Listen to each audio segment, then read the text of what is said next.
நம்ம எதிர்பார்த்தது வட தமிழகத்தை ஒட்டி வடக்கு வடமேற்கு திசையில நகரும் அப்படின்னு எதிர்பார்த்தோம். ஆனா நிகழ்நேரத்துல அது மேற்கு வடமேற்கு திசையில நகர்ந்து வட இலங்கை மற்றும் டெல்டா கடற்கரை கிட்ட வந்துருச்சு. இது புயலாக வலுப்பெறுவதற்கும் தாழ்வு மண்டலமாக வலுப்பெறுவதற்கும் சாதக சூழல் தற்போது நிலவுது அப்படின்னு எதிர்பார்க்கலாம். விடுமுறை விட்டுட்டா அன்னைக்கு ஃபுல்லா அடைமழை பதிவாகணும் அப்படிங்கிற ஒரு கருத்து மக்கள்கிட்ட இருக்கு. எப்போது மாவட்டம் முழுவதும் பெரும் மழை பொழிவு 20 சென்டிமீட்டருக்கு மேல எல்லா இடங்கள்லயும் பரவலா பெய்யும், அப்பதான் இது மாதிரியான பிரச்சனைகள்லாம் வரும். இது தீவிரமடையாமல் சற்று வலு குறைவாக இருந்தால் தமிழகத்திற்கு மழைப்பொழிவை கொடுப்போம். இல்ல தீவிரமான புயலா மாறினா ஆந்திரா நோக்கி சென்று பாதிப்பை ஏற்படுத்தும், தமிழகத்தில் மழைப்பொழிவில் இருந்து குறைந்துவிடும்.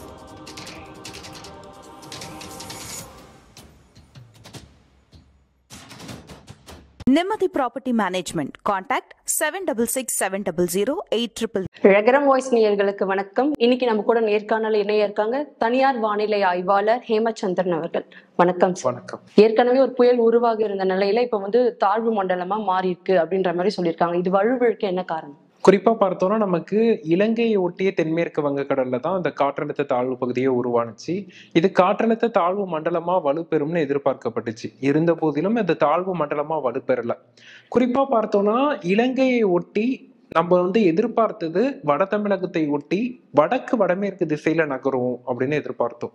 ஆனா நிகழ்நேரத்துல அது மேற்கு வடமேற்கு திசையில நகர்ந்து வட இலங்கை மற்றும் டெல்டா கடற்கரை கிட்ட வந்துருச்சு. அப்படி வரும்போது அந்த தாழ்வு பகுதியின் ஒரு அமைப்பு நிலப்பரப்பின் ஊடுருவல் அப்படிங்கிறது வட இலங்கை பகுதிகளிலையும் டெல்டா பகுதிகளையும் காணப்பட்டுச்சு. இதன் காரணமா நமக்கு அது தாழ்வு மண்டலமா வலுப்பெறல.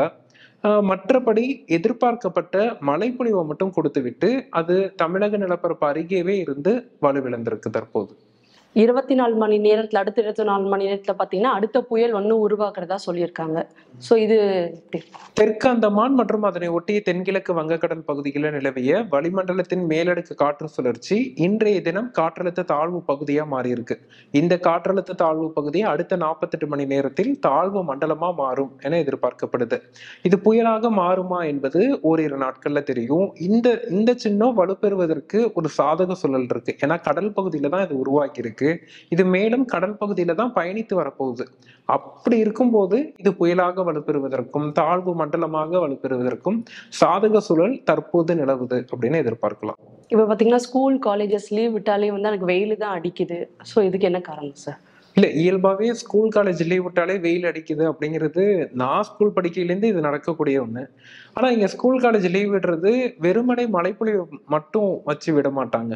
முந்தைய நாள் எவ்வளவு மழை பதிவாகி இருக்கு, அதே போல பிற மாவட்டங்கள் இந்த ஒரு மாவட்டத்தை ஒட்டி இருக்கக்கூடிய பிற மாவட்டங்கள்ல மழைப்பொழிவு எப்படி இருக்கு, அன்றைய தினம் என்ன மாதிரியான எச்சரிக்கை கொடுக்கப்பட்டிருக்கு, அன்னைக்கு எவ்வளவு மழை பெய்யுங்கிற எச்சரிக்கை என்ன கொடுக்கப்பட்டிருக்கு, இது எல்லாத்தையும் வச்சுதான் ஸ்கூல் காலேஜஸ் லீவ் விடுறாங்க. ஏன்னா உங்களுக்கு அண்டை மாவட்டங்கள்ல மழைப்பொழிவு அதிகமா பதிவாகும் போது நீர்நிலைகள்ல நீர்ப்பெருக்கு எடுக்கும். அதே மாதிரி முந்தைய நாள் நல்ல மழைப்பொழிவு பதிவாகி இருந்தா தாழ்வான இடங்கள்ல தண்ணீர் இருக்கலாம், பள்ளிகளோட கிரவுண்ட்லயே தண்ணி நிக்கலாம். அது மட்டும் இல்லாம பழைய கட்டிடங்கள்ல சில டேமேஜஸ் இருக்கலாம். அதோட மாணவர்கள் ஒரு இடத்துல இருந்து ஒரு இடம் பயணித்து தான் வரணும். அது நமக்கு சின்ன பசங்க ஒரு 8th வரைக்கும் படிக்கிற பசங்களுக்கு மழைக்காலங்கள்ல பயணிக்கக்கூடிய இடங்களே சற்று சிரமமா இருக்கும். இது எல்லாத்தையுமே கருத்தில் கொண்டு ஒரு முன்னெச்சரிக்கையாக விடப்படுவதுதான் விடுமுறை. அப்போ விடுமுறை விட்டுட்டா அன்னைக்கு ஃபுல்லா அடைமழை பதிவாகணும் அப்படிங்கிற ஒரு கருத்து மக்கள்கிட்ட இருக்கு. அது கிடையாது. மக்கள் அந்த மாணவர்களோட நலன் கருதி மாணவர்களுக்கு எந்த சிரமமும் ஏற்படக்கூடாது, எந்த ஒரு பாதிப்பும் ஏற்படக்கூடாது என்பதன் முன்னெச்சரிக்கை தான் பள்ளி விடுமுறை. ஏன்னா ஒரு பேருந்துல பயணிப்பாங்க, அவங்க சைக்கிள்ல பயணிக்கக்கூடிய மாணவர்கள் இருப்பாங்க, அவர்களுக்கெல்லாம் மழைப்பொழிவுல பாதிப்பு ஏற்படும். அதே போல அதன் காரணமா உடல்நிலையில பாதிப்பு ஏற்படும். இதையெல்லாம் கருத்தில் கொண்டு விடப்படுவதுதான் விடுமுறை. அதனால நமக்கு வெயில் அடிப்பதற்கும் பள்ளி கல்லூரி விடுமுறைக்கும் எந்த சம்பந்தமும் கிடையாது. அதுவும் இந்த ரெட் அலர்ட் அப்படின்னு கொடுத்தாலே அன்னைக்கு ரொம்ப வெயில் அடிக்குது அப்படின்ற மாதிரி தான் இருக்கு. ஸோ இந்த மாதிரி இருக்கும்போது மக்கள் எந்த அளவுக்கு எச்சரிக்கையா இருக்கணுமா இல்லையா சார்? இல்ல, ரெட் அலர்ட்னாலே எச்சரிக்கையா இருக்கணும். ஏன்னா எதுவுமே நம்ம எச்சரிக்கையா இருந்து ஒரு நிகழ்வு நடக்கலைன்னா அதனால பாதிப்பு இல்லை. அதுவே எதுவுமே நடக்காது அப்படிங்கிற ஒரு எண்ணத்துல துணியில நம்ம எந்த எச்சரிக்கையுமே இல்லாம இருப்பது அப்படிங்கிறது தவறு. இன்னொன்னு, எல்லா ரெட் அலர்ட்டும் ஒன்று கிடையாது. 24 மணி நேரத்துல 20 சென்டிமீட்டருக்கு மேல மழை பதிவானாலே ரெட் அலர்ட் அப்படிங்கிற எச்சரிக்கை இயல்பாக கொடுக்கப்படும். ஆனா அந்த 20 சென்டிமீட்டருக்கு மேல மழை பதிவானா எல்லா இடத்துலயும் பாதிப்பு ஏற்படாது. குறிப்பா சொல்லணும்னா, ஒரு இடத்துல 20 சென்டிமீட்டருக்கு மேல மழை பதிவாகிறதுனால ஆறுகள்ல உடைப்பு ஏற்படுவதற்கோ வெள்ளம் ஏற்படுவதற்கோ மாவட்டம் முழுவதும் பெரிய பாதிப்பு ஏற்படுவதற்கெல்லாம் வாய்ப்பு இல்லை. எப்போது மாவட்டம் முழுவதும் பெரும் மழை பொழிவு 20 சென்டிமீட்டருக்கு மேல எல்லா இடங்கள்லயும் பரவலா பெய்யுதோ அப்பதான் இது மாதிரியான பிரச்சனைகள்லாம் வரும். ஒரு குறிப்பிட்ட இடத்துல மட்டும் பதிவானா அங்கு கொஞ்சம் தாழ்வான இடங்கள்ல தண்ணீர் தேங்கும், இது மாதிரியான பாதிப்புகள் தான் இருக்கும். ஆனா மக்களை பொறுத்தளவுக்கு ரெட் அலர்ட்னாலே பெரும் வெள்ளம் வரும் அளவிற்கு மழைப்பொழிவை எதிர்பார்க்கிறாங்க. அது கிடையாது. நமக்கு 24 மணி நேரத்தில் 20 சென்டிமீட்டருக்கு மேல மழைப்பொழிவு பதிவாகுங்கிறத குறிப்பிடுறது தான் ரெட் அலர்ட். இப்ப வரப்போற புதிய புயல் வந்து ரெட் அலர்ட்டா மாற வாய்ப்பு இருக்கா? இந்த தாழ்வு பகுதியை பொறுத்தளவுக்கு இது அந்தமான் கிட்ட கடல் பகுதியில தான் உருவாகி இருக்கு. இது பெரிய பரந்த கடல் பகுதியில உருவாகி கடல் பகுதியிலேயே நகர்ந்து வரப்போகுது. இதன் காரணமா இது வலுவடைவதற்கு சாதக சூழல் காணப்படுது. குறிப்பா பார்த்தோம்னா, இது தாழ்வு மண்டலம், ஆழ்ந்த காற்றழுத்த தாழ்வு மண்டலம், இல்ல சாதாரண புயல் அப்படி ஒரு கேட்டகரியில இருந்தா தமிழகத்திற்கு மழைப்பொழிவு கொடுக்கும் அளவிற்கு சாதகமா அமையும். இல்ல இது தீவிர புயலா மாறுது, வலுவான புயலா மாறுது அப்படிங்கிற பட்சத்துல இது வடக்கு வடமேற்கு திசையில் ஆந்திரா நோக்கி நகர்வதற்கான வாய்ப்புகள் இருக்கு. இதன் தீவிரம் எப்படி இருக்கு என்பதை பொறுத்துதான் நமக்கு இது எந்த பகுதியில தாக்கத்தை ஏற்படுத்தும் அப்படின்னு நம்ம குறிப்பிட முடியும். இது தீவிரம் அடையாமல் சற்று வலு குறைவாக இருந்தால் தமிழகத்திற்கு மழைப்பொழிவு கொடுக்கும். இல்ல தீவிரமான புயலா மாறினா ஆந்திரா நோக்கி சென்று பாதிப்பை ஏற்படுத்தும், தமிழகத்தில் மழைப்பொழிவில் இருந்து குறைந்துவிடும். அப்படி தமிழகத்துல மழை பெய்யறதா இருந்தா எந்தெந்த மாவட்டங்கள்லாம் பெய்யும் சார்? குறிப்பா இது புயல் தீவிரமடையாமல் சற்று வலு குறைந்தே ஆழ்ந்த காற்றழுத்த தாழ்வு மண்டலமாகவே தமிழகம் நோக்கி நகர்ந்தா வட மாவட்டங்கள்ல பரவலா மழைப்பொழிவு நம்ம எதிர்பார்க்கலாம். வட மாவட்டங்கள்ல நல்ல மழைப்பொழிவு இருக்கும். இந்த ஆண்டு தமிழகத்துல வந்து புயல் வர வாய்ப்பே இல்லையா? இந்த அக்டோபர் மாதத்தை பொறுத்தளவுக்கு தீவிரமான புயல்களுக்கான வாய்ப்புகள் இல்லை. அதே சமயத்துல நவம்பர் டிசம்பர் மாதங்கள்ல தமிழகத்திற்கு சாதகமான புயல்கள் உருவாவதற்கு வாய்ப்புகள் இருக்கு. இப்போ இருக்கக்கூடிய தாழ்வு பகுதி தீவிரமான புயலாக மாறும் பட்சத்துல ஆந்திரா நோக்கி நகர்வதற்கே அதிகப்படியான வாய்ப்பு.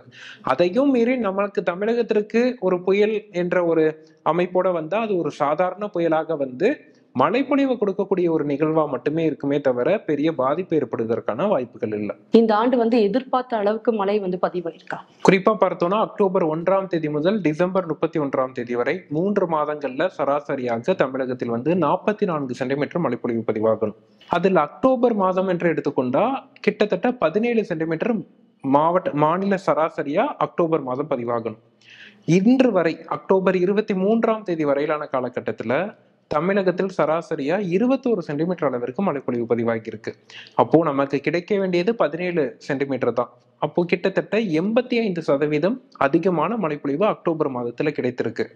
இன்னும் வரக்கூடிய நாட்கள்லயும் மழைப்பொழிவுக்கான வாய்ப்புகள் இருக்கு. குறிப்பா நவம்பர் டிசம்பர் மாதங்கள்ல தான் ஒட்டுமொத்தமா இந்த வடகிழக்கு பருவமழையின் பேட்டர்னே தீவிரமடைய இருக்கு. அப்ப நமக்கு இந்த ஆண்டு இயல்புக்கு அதிகமான மழைப்பொழிவு எதிர்பார்க்கிறோம். அந்த எதிர்பார்ப்பை அடையும் அளவிற்கு மழைப்பொழிவுக்கான சாத்தியக்கூறுகள் இருக்கு. அப்ப நவம்பர் டிசம்பர்ல புயல் வர வாய்ப்பு இருக்குல்ல சார்? ஆமா, நவம்பர் டிசம்பர்ல குறிப்பா பார்த்தோம்னா நவம்பர் 10ஆம் தேதி முதல் படிப்படியாக கிழக்கு காற்று மீண்டும் திரும்பும். 15ஆம் தேதிக்கு பிறகு 2வது அரை பகுதியில நமக்கு அடுத்தடுத்து புயல் சின்னங்கள் உருவாவதையும் தமிழகத்தை நோக்கி நகர்வதற்கும் வாய்ப்புகள் இருக்கு. குறிப்பா தாழ்வு பகுதி, தாழ்வு மண்டலம், புயல் போன்ற அமைப்புகளால தமிழகத்துல மழைப்பொழிவு நம்ம எதிர்பார்க்கலாம். இப்ப சென்னையில எந்தெந்த இடத்துல எல்லாம் மழை அதிகமா இருக்கும் சார்? அப்படி நவம்பர் டிசம்பர்ல மழை வாய்ப்பு இருக்கு அப்படின்னா ஒட்டுமொத்தமா வடகடலோர மாவட்டங்கள் மற்றும் டெல்டா மாவட்டங்களான சென்னை, திருவள்ளூர், காஞ்சிபுரம், செங்கல்பட்டு, புதுச்சேரி, விழுப்புரம், கடலூர், மயிலாடுதுறை, காரைக்கால், நாகப்பட்டினம், திருவாரூர், தஞ்சாவூர் உள்ளிட்ட மாவட்டங்கள் மற்றும் அதனை ஒட்டிய உள் மாவட்டங்கள்லயும் சற்று எச்சரிக்கையா இருக்கணும். ராணிப்பேட்டை, வேலூர், திருவண்ணாமலை, கள்ளக்குறிச்சி, அரியலூர், திருச்சி, பெரம்பலூர் போன்ற மாவட்டங்களை, ஏன்னா இந்த சலனம் கரையை கடந்த பிறகு உள் மாவட்டங்களையும் மழைப்பொழிவு கொடுக்கும். தற்போதைய உள் மாவட்டங்கள் எல்லாம் பரவலா கன முதல் மிக கனமழை எல்லாம் பதிவாகி இருக்கு. நிறைய நீர்நிலைகள்லாம் நிரம்பி இருக்கு வடக்கு உள் மாவட்டங்கள்ல. இந்த சூழல்ல சலனங்கள் கரையை கடக்கும் போது மேலும் தாக்கங்கள் இருப்பதற்கான வாய்ப்புகள் இருக்கு. எந்தெந்த இடத்துல கனமழை பெய்ய வாய்ப்பு இருக்கு சார்? அதி கனமழை இந்த குறிப்பிட்ட மாவட்டங்கள், வடகடலோர மாவட்டங்கள், காவிரி படுகை மாவட்டங்கள் வாய்ப்பு இருக்கு. அதனை ஒட்டி இருக்கக்கூடிய உள் மாவட்டங்கள்லையும் இது போன்ற சலனங்கள் கரையை கடக்கும் போது மழை எதிர்பார்க்கலாம். தென் மாவட்டங்களை பொறுத்தளவிற்கு ராமநாதபுரம் மாவட்டத்தின் ராமேஸ்வரம், பாம்பன், தங்கச்சி மடம் போன்ற கடல் பகுதிகளிலையும், திருநெல்வேலி மாவட்டத்தின் ஊத்து, நாலுமுக்கு, மாஞ்சோலை போன்ற பகுதிகள் மற்றும் தூத்துக்குடியின் கடலோர பகுதிகளில் ஓரிரு இடங்கள்லையும் இந்த மிக கனமழை, அதீத கனமழைக்கான வாய்ப்புகளை இந்த பருவமழை காலகட்டத்துல எதிர்பார்க்கலாம். வானிலை தொடர்பான பல விரிவான தகவல்களை பகிர்ந்தமைக்கு நன்றி. நன்றி.